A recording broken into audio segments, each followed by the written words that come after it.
우리 그리스도인들은 하나님의 은혜와 보호와 인도하신 가운데 늘 있는 거 아니겠습니까? 그럼에도 불구하고 많은 그리스도인들이 이 사실에 동의를 하지 못하거나 또 의문을 갖기도 합니다.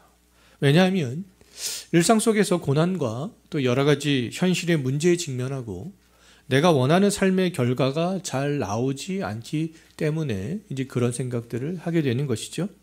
이처럼 생각하는 성도들은 하나님의 은혜와 하나님의 보호와 하나님의 인도에 대한 정의가 잘못되어져 있기 때문에 그렇습니다. 단어에 대한 우리가 어떤 그 정의를 바르게 갖고 있는 것은 굉장히 중요한 거 아니겠어요? 바른 정의를 갖고 있어야 우리가 바른 사고를 할 수 있고요. 바른 사고를 할 수 있어야 또 다른 사람과 소통할 수 있고, 나와 내가 속한 공동체가 또 모두가 다 올바른 방향성을 가지고 나아갈 수 있게 되는 거 아니겠습니까? 어떤 것이 있는데 두 사람이 서로 다른 정의를 갖고 있으면 똑같은 물건을 생각하는 관점이 다르고 방향성이 다르고 사용하는 방법이 다 달라지는 거 아니겠어요? 그래서 우리가 그 정의를 바르게 아는 거 굉장히 중요하다라는 것이죠. 만약 하나님의 은혜와 인도와 보호를 세상에서의 어떤 성공과 고난이 없는 것으로 생각을 한다면, 실패하거나 어떤 어려움에 직면했을 때 하나님의 은혜와 인도와 보호를 받지 못하는 것으로 그렇게 생각하기가 쉽습니다. 이러한 생각을 가진 사람들이 모인 교회는 그런 하나님의 은혜와 인도와 보호를 어떻게 생각하겠습니까? 내가 물질적으로 성공해야, 또 건강해야, 또 고난이 없는 그런 삶을 살아야 하나님의 은혜와 인도와 보호 아래 있는 것으로 생각하게 되지 않겠어요? 또 그 모든 것들을 신앙의 기준으로 삼게 되고, 또 그것을 이루기 위해서 교회의 전체 방향성으로 그렇게 변해버리게 되는 거 아니겠어요? 또한 하나님의 은혜를 죄인들에게 값없이 주시는 선물로 생각하지 아니하고 어떤 사회를 변혁시키는 것으로 생각하는 사람들에게는 자신들이 생각하는 사회가 이루어지지 않으면, 그 방향으로 변혁되지 않으면 하나님의 은혜가 없는 것으로 생각을 합니다. 이와 같은 잘못된 은혜의 정의를 가지고 있는 사람들이 모인 공동체는 그럼 끊임없이 이 사회를 변혁을 추구하는 것을 신앙의 목표와 방향성으로 삼게 되는 거 아니겠어요? 단어에 대한 바른 개념을 가지고 우리는 있어야 되는 것이죠. 성경에서 말씀하고 있는 그 단어에 대한 바른 개념을 갖고 있어야 우리가 바르게 신앙생활을 할 수 있고 바르게 교회를 세워갈 수 있게 되는 거 아니겠어요? 하나님의 은혜는 받을 자격이 없는 자에게 하나님이 무조건적으로 베풀어 주시는 그런 선물이 되는 것이죠. 하나님의 은혜는 내가 어떤 행동을 해야, 또는 내가 하나님 앞에서 무슨 공로를 세워야 받을 수 있는 것이 아니다라는 겁니다. 하나님은 이스라엘 자손들이 무엇을 잘했기 때문에 출애굽의 은혜를 주시고 광야에서도 보호의 은혜를 주신 것이 아니었잖아요. 그들은 불평과 원망을 하는데도 하나님께서 계속해서 그들에게 은혜를 주셨습니다. 하나님의 은혜는 내가 성공할 때에도, 그럼 인생이 내가 잘 풀리지 않을 때에도, 건강할 때에도, 건강이 좋지 못할 때에도, 심지어 불평과 원망을 할 때에도 경험이 되어질 수 있는 거죠. 은혜는 내 노력으로, 내 감정으로 얻어지는 것이 아니라 하나님의 선물로 주어지는 것이기 때문에 그렇습니다. 또 하나님이 우리를 인도하신다라는 것은요, 하나님이 자신의 뜻에 맞게 우리의 삶을 이끌어 가시는 것을 말합니다. 하나님의 뜻을 먼저 생각하는 것이 우선이죠. 하나님은 우리의 환경에 상관없이 오늘도 우리를 그럼 인도해 가고 계신다라는 겁니다. 하나님은 우리를 인도하시는데 말씀을 통해서 우리가 나아가야 될 바를 다양하게 보여주시고 경험하게 하신다라는 것이죠. 때로는 하나님을 기억하도록 하나님께서 우리를 어떻게 하십니까? 시험하시죠. 때로는 풍성한 것으로 채워주시고 때로는 고난도 당하게 하십니다. 하나님이 이처럼 우리를 다양한 방법으로 인도하신 이유는 단 하나밖에 없어요. 우리를 하나님께로 인도하기 위해서, 하나님을 의존하고 바라보도록 하기 위하여서라는 것이죠. 또 하나님이 보호하신다라는 것은 우리들이 하나님의 뜻 가운데 살아갈 수 있도록 우리와 함께 하시고 우리를 지키신다라는 의미가 되겠습니다.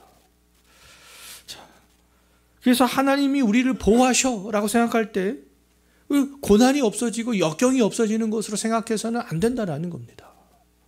출애굽한 이후에 이스라엘 자손들의 광야 생활은 어땠습니까? 지금 고난의 연속이었잖아요. 하지만 하나님은 그들을 보호하고 계셨기 때문에 그들은 지금도 굶주리지 않고 굶어 죽지 않을 수 있었죠. 가나안 땅을 향해서 지금도 계속적으로 나아갈 수 있었습니다. 우리들에게도 고난이 있지만 하나님의 보호 아래 있기 때문에 하나님이 계획하신 길을 지금도 우리가 따라가고 있는 거 아니겠어요? 하나님의 은혜는 무조건적이고 하나님의 주권 가운데 강권적이고 하나님의 인도하심은 다양한 방식으로 우리를 하나님께 나아갈 수 있도록 하나님께서 인도하시는 것이고, 하나님의 보호는 하나님의 뜻 가운데 우리가 살아가도록 하신다라는 것이죠. 오늘 출애굽기 19장 우리가 읽었던 본문은 하나님의 은혜와 인도와 보호의 바른 관점에서 생각을 해봐야 됩니다. 이스라엘 자손들은 지금 출애굽한 이후에 3개월 만에 시내 광야에 도착했죠. 이곳에서 모세는 하나님을 만나기 위해서 지금 시내산으로 올라가서 이스라엘 자손들에게 전할 말씀을 듣습니다. 모세가 백성들에게 그러면 하나님의 말씀을 듣고 전해야 될 첫 번째 말이 무엇이었는지 4절 한번 보십시오. 하나님이 이스라엘 자손들을 위해서 어떤 일을 행하셨는지를 먼저 그들에게 전해라. 내가 너희에게 어떤 일을 행했는지 그것을 먼저 전하고. 하나님께서 어떤 일을 하셨어요? 출애굽하기 전에는 10가지 재앙을 애굽에 내리셨죠. 그것을 먼저 전해라라는 겁니다. 기억하도록. 두 번째로는 출애굽한 이후에 지금 오늘까지 3개월이 되었잖아요. 3개월 동안 이스라엘 자손들에게 하나님께서 수많은 일들을 하셨습니다. 그것을 기억하도록 먼저 전해라 말씀하고 있죠. 하나님께서 3개월 동안 어떻게 인도하셨습니까? 불기둥과 구름기둥으로 인도하셨고, 홍해바다를 건너게 하셨고, 목마르고 배고플 때에는 만나와 메추라기를 주시고 또 물도 주셨죠. 출애굽은 하나님의 은혜였다. 지난 3개월 동안의 삶을 한번 돌아보라. 너희가 나의 인도와 보호하심 가운데 있었던 것이 아니겠느냐. 동의하시잖아요.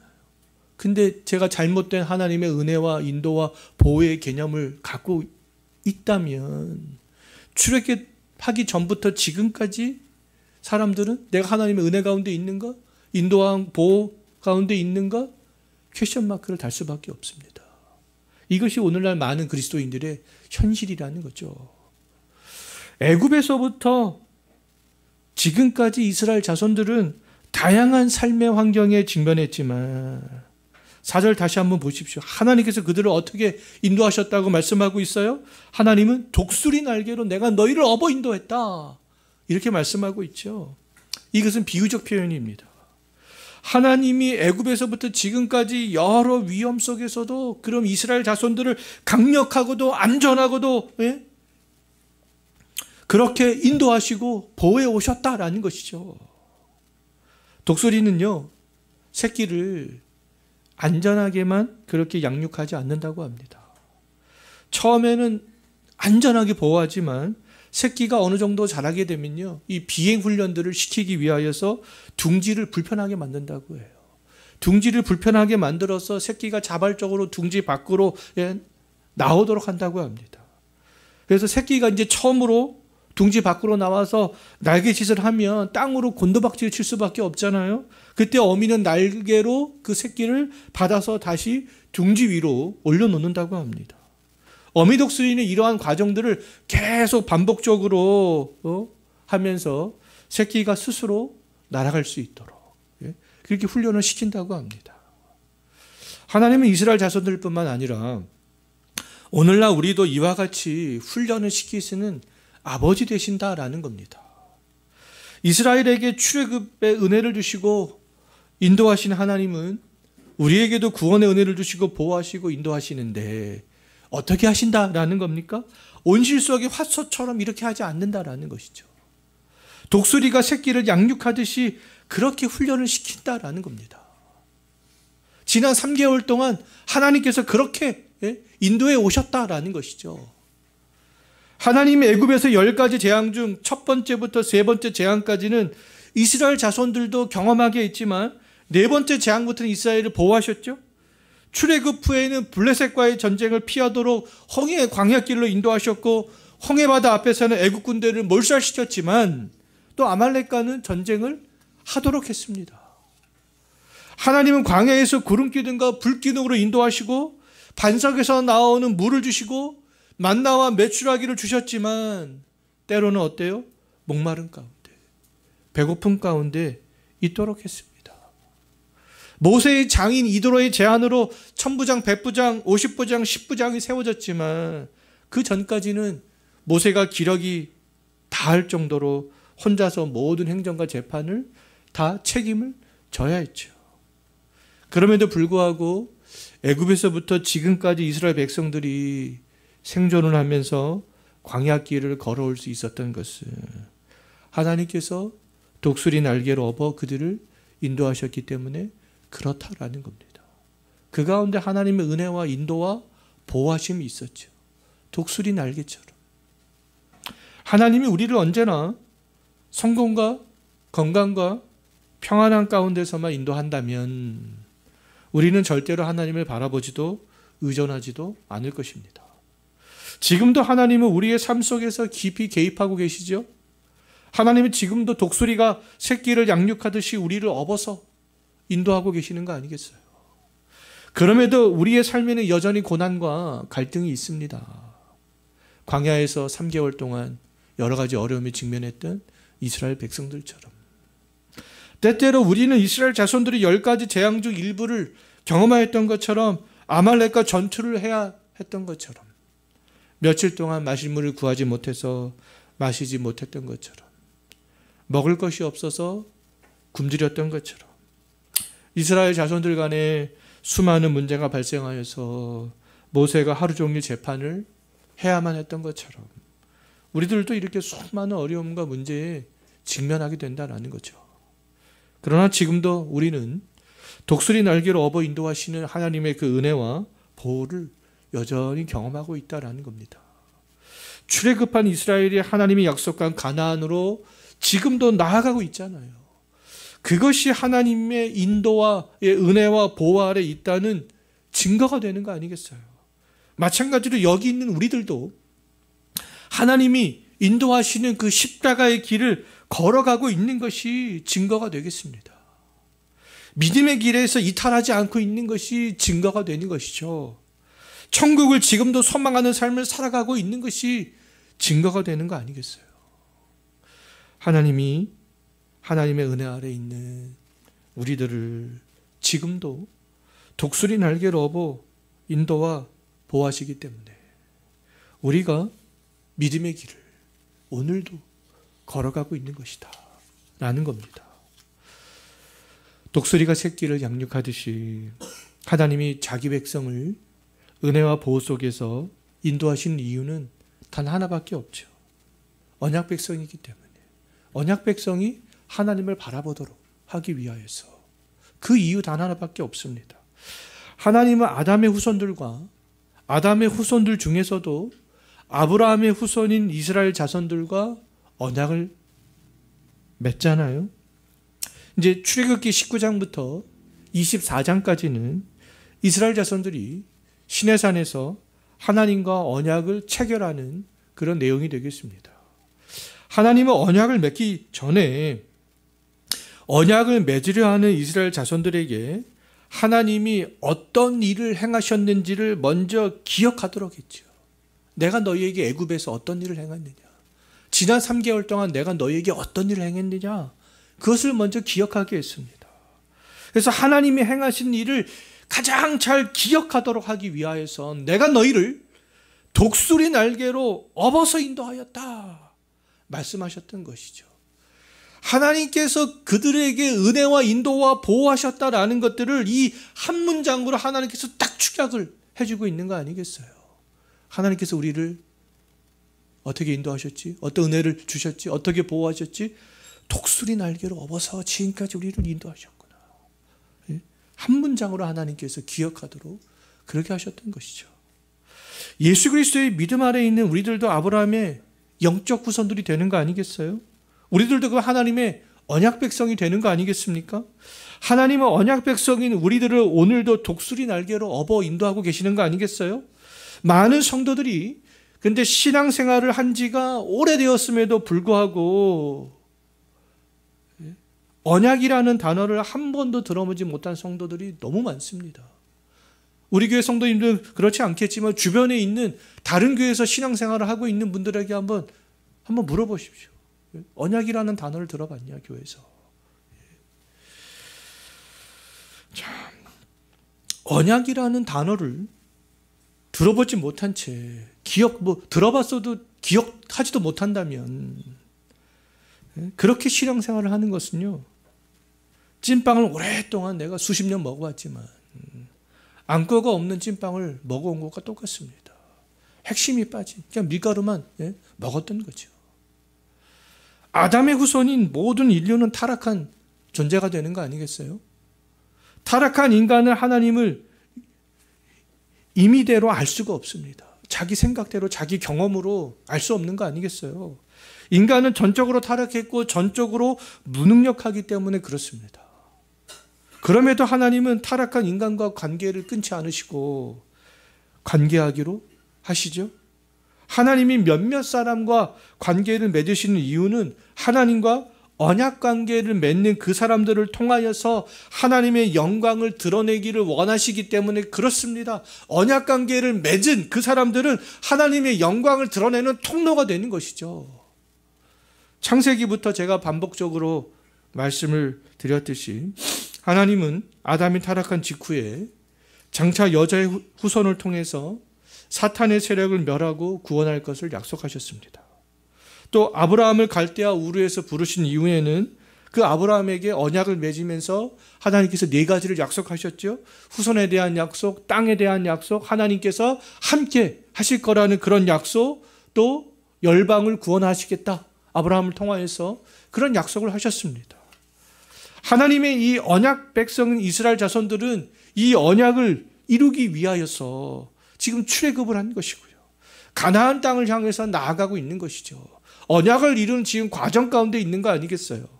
하나님은 아담의 언약과 아브라함의 언약이 있는 그 사람들에게 이제 출애굽기 19장부터 하나님께서 이제 시내산 언약을 주시려고 준비를 하고 계시는 겁니다. 장차 하나님은 아담과 아브라함과 시내산 언약 아래에 있는 그 사람들에게 이제 사무엘 상에 가면 다윗 언약을 약속하시고 마지막에는 사무엘 하죠. 예수 그리스도 안에서 이제 새 언약을 완성하시는 것을 볼 수가 있겠습니다. 자, 성경은 언약의 책이 되는 거예요.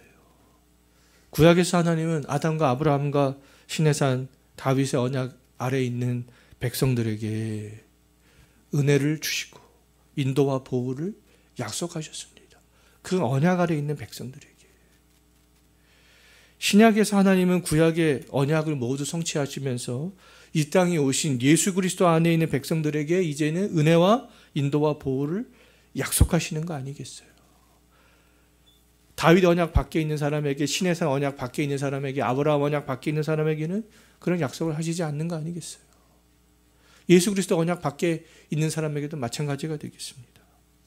아담의 타락 이후에 하나님의 이 언약과 은혜와 인도와 보호는 아담의 아들 중 경건한 계보를 이은 셋의 후손들에게, 노아와 노아의 세 아들 중 셈의 후손들에게, 아브라함과 이삭과 또 야곱에게, 지금 광야에 있는 그 후손들에게, 그리고 출애굽기 19장부터 24장에서 시내산 언약을 맺은 야곱의 후손들에게로 이어지게 되는 거 아니겠어요? 그렇다면 이제부터 하나님의 이 은혜와 인도와 보호는 시내산 언약 아래에 있는 사람들에게 주어지는 거예요. 하나님의 지난 3개월 동안 은혜를 경험했던 그 사람들에게 주어지는 그런 언약이 되는 거죠. 하나님은 언약 밖에 있는 사람들에게도 생존에 필요한 일반 은혜를 주시잖아요. 그러나 구원과 같은 특별한 이런 은혜와 인도와 보호의 약속은 언약 밖에 있는 사람들에게는 주시지 않습니다. 때문에 하나님은 언약 밖에 있는 사람들에게는 특별한 책임도 요구하지 않는 거 아니겠어요? 그러나 이 언약 아래에 있는 그 사람들에게는 무조건적인 은혜와 인도와 보호를 약속하시면서도 다른 한편으로는 책임도 요구하신다라는 겁니다. 하나님이 그 언약 백성에게 요구하시는 책임이 바로 순종이 되는 것이죠. 하나님께서는 언약의 그 내용들을 부과하시는 거 아니겠어요? 그 언약의 내용들을 부과하시면서 순종할 것을 요구하신다라는 겁니다. 하나님이 이 언약 백성들에게 순종을 요구한다고 해서 하나님의 언약이 인간의 우리의 순종과 불순종의 여부에 달려있다라고 생각해서는 안 된다라는 겁니다. 하나님의 언약은 하나님과 언약 백성이 동등한 관계에서 맺어진 언약이 아니죠. 하나님이 일방적으로 우리에게 찾아오셔서 일방적으로 맺는 언약이 되겠습니다. 예를 들어 노아의 세 아들 중에서 셈의 후손들은 되게 많이 번성해 갔잖아요. 하나님은 근데 특별히 셈의 후손들 중에서 데라의 아들 아브라함을 찾아가셔서 하나님께서 언약을 맺으셨습니다. 노아의 홍수 심판 이후 인류는 노아의 세 아들 셈, 함, 야벳을 중심으로 수없이 번성하여서 많은 민족들을 이루었지만 하나님은 아브라함의 후손들이 이룬 또 그 많은 민족들 중에서도 특별히 야곱의 후손들과 언약을 맺으셨던 것이 아니겠어요. 하나님은 데라의 세 아들 중에서 아브라함이 특별히 잘했기 때문에 아브라함과 언약을 맺지 않았죠. 갈대아 우르에서 하나님께 아브라함이 부름받을 때 아브라함은 우상을 만들던 그런 사람이었습니다. 이스라엘 자손들도 마찬가지죠. 하나님이 이스라엘 자손들을 부를 때 그들은 애굽에서 그냥 400년이나 그냥 종살이를 하고 있었을 뿐이었습니다. 출애굽 후 광야에서는 불평과 불만을 쏟아냈잖아요. 그럼에도 하나님은 그들을 찾아가셨고 언약을 맺으셨던 거죠. 언약 백성이 되는 것, 이것은 은혜가 되겠습니다.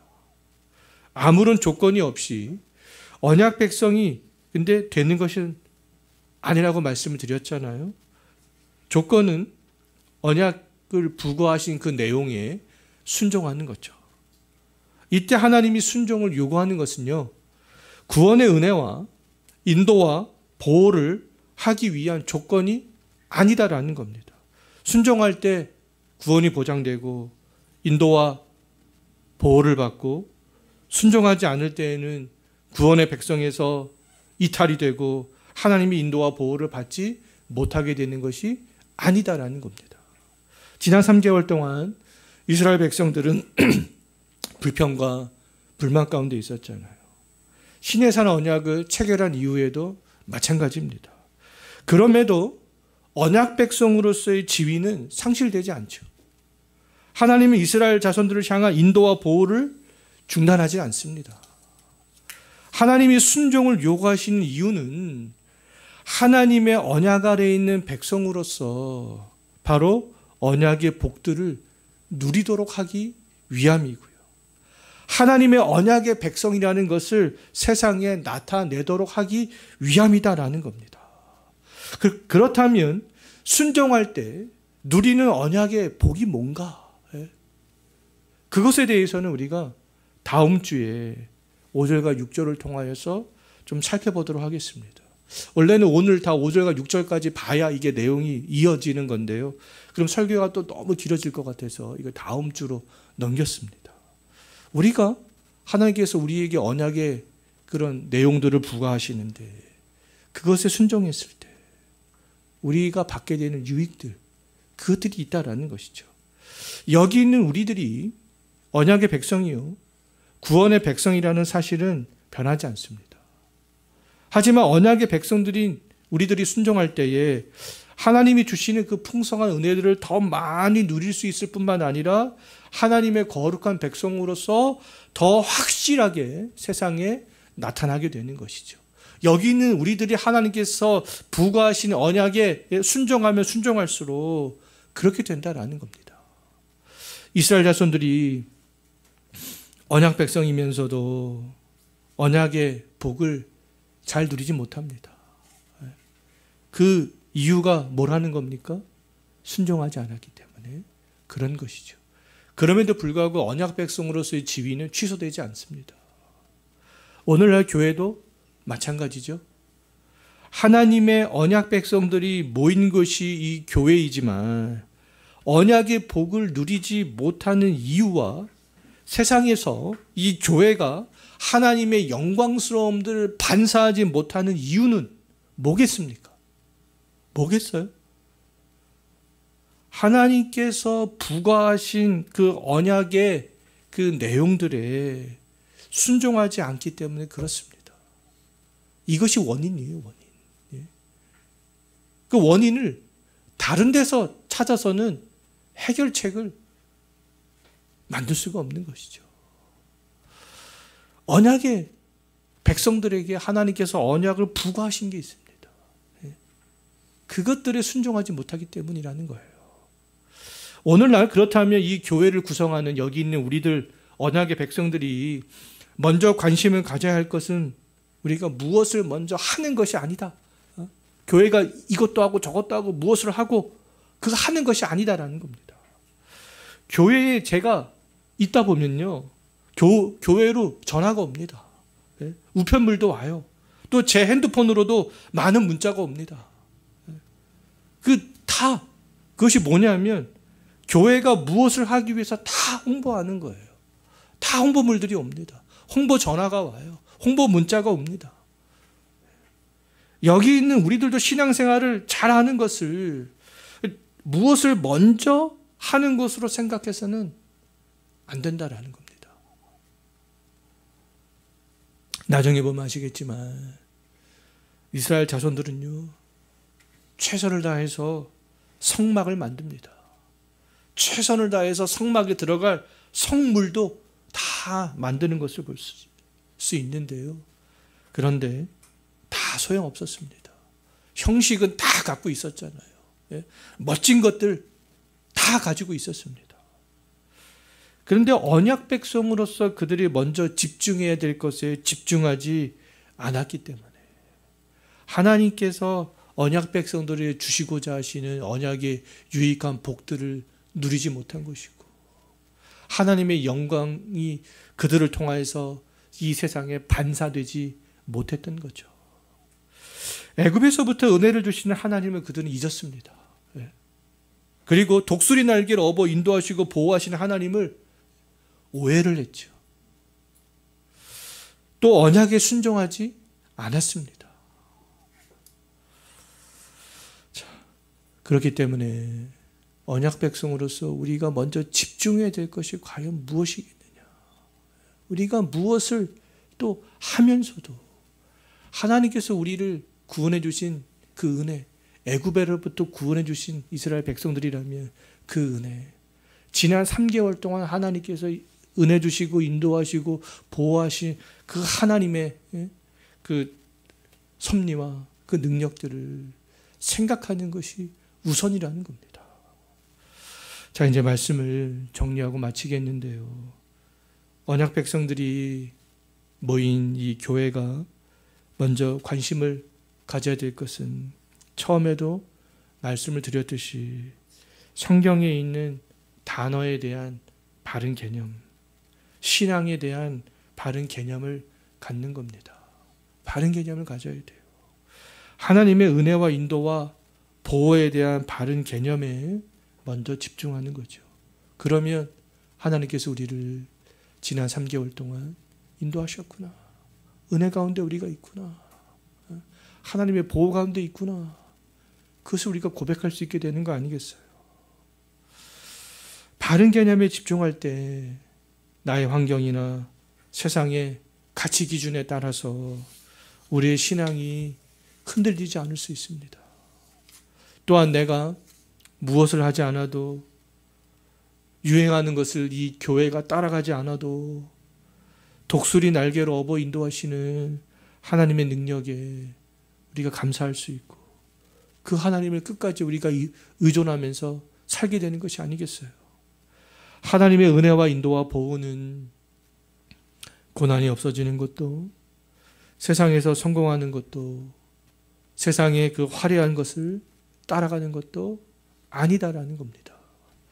이스라엘 자손들이 전쟁과 배고픔과 목마름에 직면했을지라도 하나님이 약속하신 가나안을 향해서 나아간 것처럼 어렵고 힘든 환경 속에서도 우리가 십자가의 길을 걸어가고 있는 것, 부활을 소망하면서 주의 길을 가고 있는 것이 하나님의 은혜와 인도와 보호 아래 있다라는 증거가 되는 것이죠.